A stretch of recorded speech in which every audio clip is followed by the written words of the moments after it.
In the past few months, news outlets have been left speechless. A story that sounds straight out of the Netflix Narco. A notorious drug lord known for decapitating his victims is seemingly missing from federal custody. Notorious mob boss Edgar Valdez Villarreal has vanished into thin air, and this is what we know so far. Early life.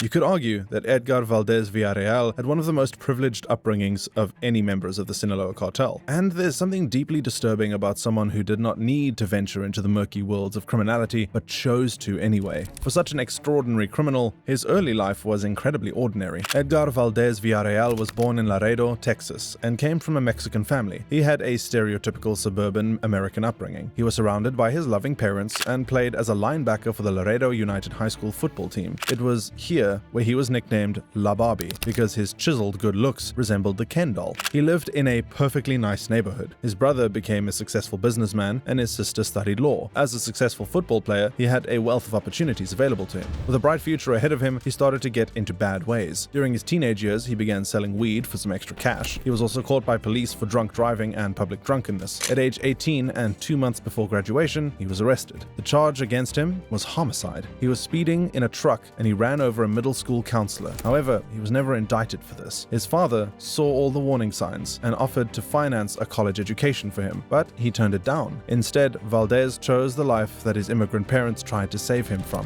a life of crime.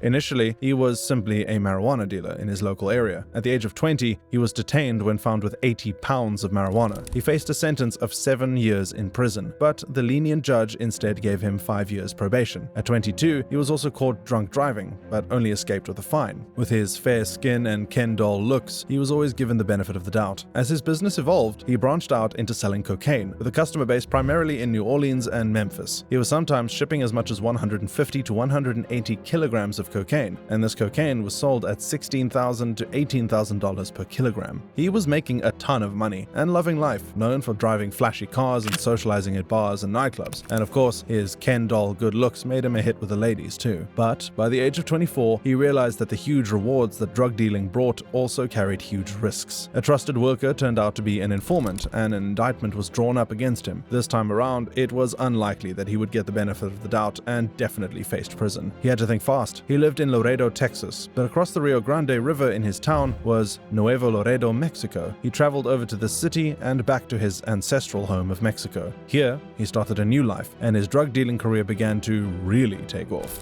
Life south of the border. When La Barbie arrived in Mexico, he wasn't exactly a fish out of water. Through living in a Mexican family, he was of course fluent in Spanish and readily familiar with Mexican culture. And luckily for him, he knew the nephew of the head of the drug cartel in the area known as Los Chachos. For this trade, he paid $60,000 to the local plaza boss El Chacho, who in turn paid the bribes that ensured the trafficking routes. Valdez continued his job delivering drugs. He even transported cocaine from Colombia and other South American countries up to Mexico, with the hope of sending it across the US border. To avoid the authorities from catching him, he never stuck to the same route. He even transported drugs through motor vehicles, but he was also known to use speedboats and even airplanes. He also regularly bribed authorities too. During his time with El Chachos, he also bribed the officials to turn a blind eye to his drug dealing. Once again, he was making tons of money and loving life. But in the year 2000, a new mob was in town. The Gulf Cartel moved into Nuevo Laredo and gave members of the cartel two options: join or die. Valdez was one of the few people who told them he would rather choose the latter option. A deadly war was underway. The siege of Los Zetas. Valdez's new enemy was known as Los Zetas, a military arm of the Gulf Cartel and one of the most dangerous gangs ever known to exist. According to the BBC, the Zetas are known for their brutality, including torturing and decapitating their victims. Los Zetas began burning down several residences owned by Los Chachos and killing many of their members. Valdez at this point felt that it was best to retreat. He continued to run his business but operated from the city of Monterrey further south. He also managed to bribe a local policeman named Jaime Valdez Martinez. Through this bribe, he could allow the smooth running of his business. It was this very police officer who introduced him to another important contact too. In this city, he would continue his drug dealing exploits and join a cartel known as ABL. This gang was named after its leader, Arturo Beltran Leyva, who was affiliated with the Sinaloa Cartel. Valdez knew that this time around he needed an affiliation of this size to prevent someone from taking over his turf once again. Keen to strike up a friendship, Valdez noticed that Arturo Beltran Leyva had no horses on his ranch, So he bought him 3 horses as a gift, and it was the start of a formidable relationship. He had now cemented a bond with Arturo Beltran Leyva, who now promised El Barbi that he would help him take back Nuevo Laredo. El Barbi conducted most of his operations even further south of Monterrey in Mexico City, and also secretly met with Arturo Beltran Leyva in a secret location in Acapulco, reclaiming Nuevo Laredo. With the backing of ABL and their wider backing from the Sinaloa Cartel, Valdez could now take back the turf that was rightfully his. He secretly bought residences in Nuevo Laredo and had 200 men under his command. Los Zetas had enacted a surprise attack on his operations, and he attempted to do the exact same thing with them. It was time to fight fire with fire. Once he had the men secretly living in Nuevo Laredo, they ambushed members of Los Zetas. They killed and abducted many members and confiscated many of their properties. Once Los Zetas and the wider Gulf Cartel found out about this, it was an all-out war once again. In the New York Times, they reported, "The wave of killings that followed has turned into an all-out drug war that has spread to almost every corner of Mexico, leaving about 1,000 people dead since March 2003, and bringing harsh criticisms from Washington about the failure of President Vicente Fox's government to end it." Both sides were killing one another and did not make any significant territorial gains. It was at that point that La Barbi went nuclear and hired a paramilitary group as Los Negros to launch a full onslaught against Los Zetas. During this time, La Barbi brazenly posted a full-page ad in the Monterrey newspaper El Norte. He presented himself as a businessman and asked the president to sort out the violence and terror occurring in his area. "I ask you to intervene to resolve the insecurity, extortion, and terror that exists in the state of Tamaulipas, and especially in the city of Nuevo Laredo."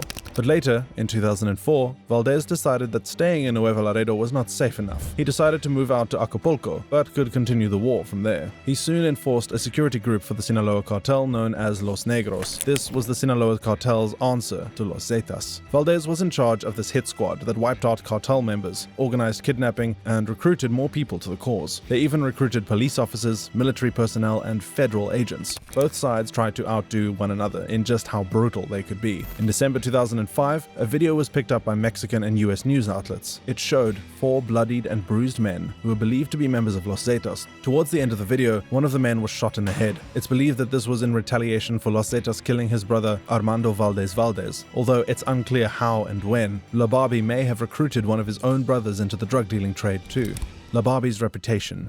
While this battle was raging on, La Barbi was becoming a bit of a celebrity. The Dallas Morning News described him as a 32-year-old ladies' man with a fondness for Versace clothes, luxury automobiles, and hobnobbing at top-drawer nightclubs. A Mexican businessman told the paper, "He's a stud with a gun. He's one of those brooding guys who's like a magnet for all these women who think they can change him." This ABC News footage was equally as flattering. Surrounded by millions of dollars, fancy cars, beautiful women, and living the good life in Mexico. And his lifestyle even became the envy of his fellow Americans. Some kids in Texas want to be just like him. Guys like money, they get fame, they get girls, they get houses, they get everything they want. But his celebrity status also caught the eyes of the US authorities, who realized that their runaway convict had become incredibly more dangerous. They had intelligence that he was still dealing and was spotted in Acapulco and working with the Beltran Leyvas. The US authorities issued a warrant for his arrest for cocaine smuggling. DEA Special Agent Steve Robertson, La Barbi, Edgar Valdez Villarreal, is a fugitive. He is a significant trafficker, and due to the fact that he's a lieutenant in one of the major kingpin organizations in Mexico, he's a big guy. We definitely want to get our hands on him. New leaders.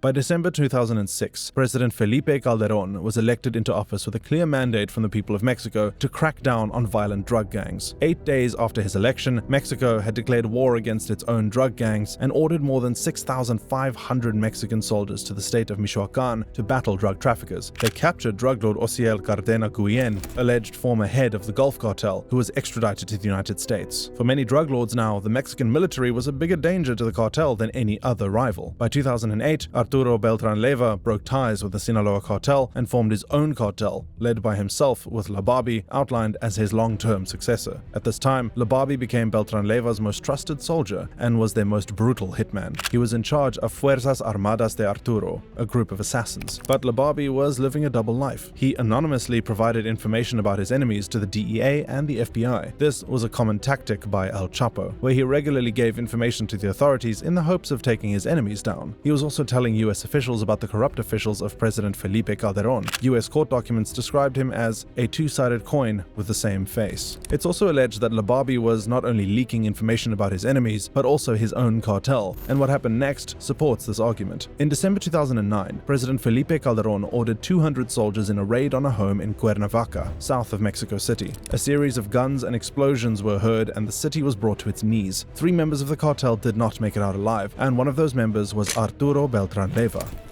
who died in a daring raid last week that also took the life of perhaps the country's most powerful drug kingpin, Arturo Beltran Leyva. But the US government soon turned its back on Lababi. They placed a $2.3 million bounty on his head. The person they let go 10 years ago was now one of their most wanted men. The hunt begins. With Arturo Beltran Leyva out of the picture, Lababi assumed that this would make him the leader of the cartel. But things were not so simple. He now faced a battle for control of the cartel against Beltran Leyva's brother Hector. He was involved in a cartel civil war, who were involved in another cartel war, and there was a $2.3 million bounty on his head. Everyone and anyone wanted him dead. During this time, Lababi spent $200,000 on a movie about his own life. He decided not to release the movie as it obviously incriminated him and was more or less a confession of his crimes. In August 2010, Lababi and his supporters were sent a chilling message. 4 decapitated bodies were hung from a bridge in Cuernavaca. Alongside these bodies was a message of warning that anyone who supported Lababi faced a similar fate. It was signed by Hector Beltran Leyva. Later that week, 2 more bodies were hung from a bridge in Acapulco. It was at this point that Lababi fled the violence and sought refuge in Mexico City. But by Mexico City, I don't mean that he was simply wandering the streets. Up in the mountains was a hideout and somewhere he could lie low for the foreseeable future. Since he moved away from the other cartel's turf, they were less likely to go after him. But the US police did not care what part of the world he was in. As many as 1,200 law enforcement officers were involved in his case. After a year of searching, the US police circled a rustic mountain house in Salar, which was 200 miles from Mexico City. 6 guards were in the surrounding area, and they noticed that the phone signal was of no use, meaning that they would find it difficult to get backup. They barged into the home, and instead of an all-out war, Lababi and his guards surrendered. Deep down, he knew this day would come. Lababi was finally captured.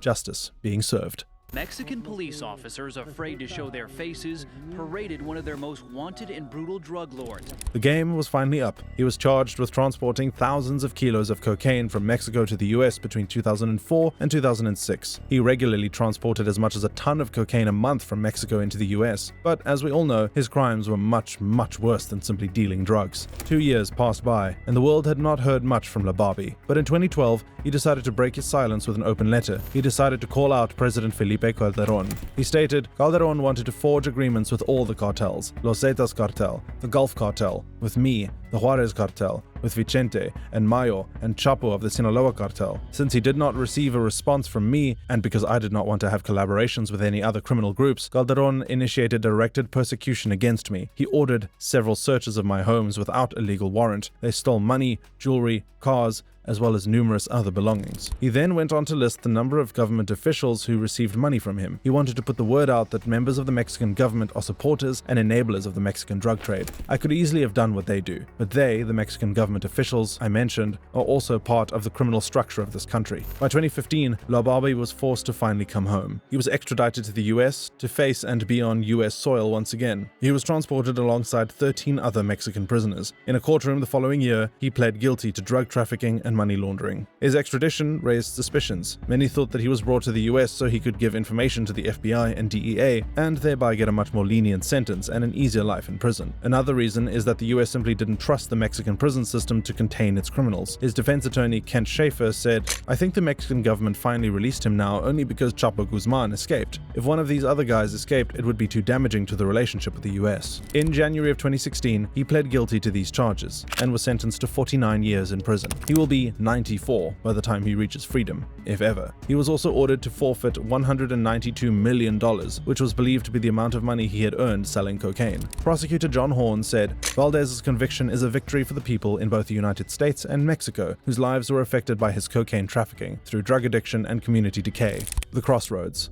When his trial reached the media, the press was keen to get comments from the family. As we mentioned earlier, one of Valdez's sisters was looking to study law. By the time her brother was sentenced to prison, she was now a prosecutor. Both of them grew up in the same household, under the same family, but chose two entirely opposite paths. His sister asked for leniency in this case, and Judge William Duffy said, "Why are you a prosecutor, and why is your brother a seriously evil criminal?" Her response was that this was a question her family asks every day. Another brother of Lababi's named Abel has become a probation officer. Speaking about his brother, he said, "He chose that road, and we are a good family." The disappearance.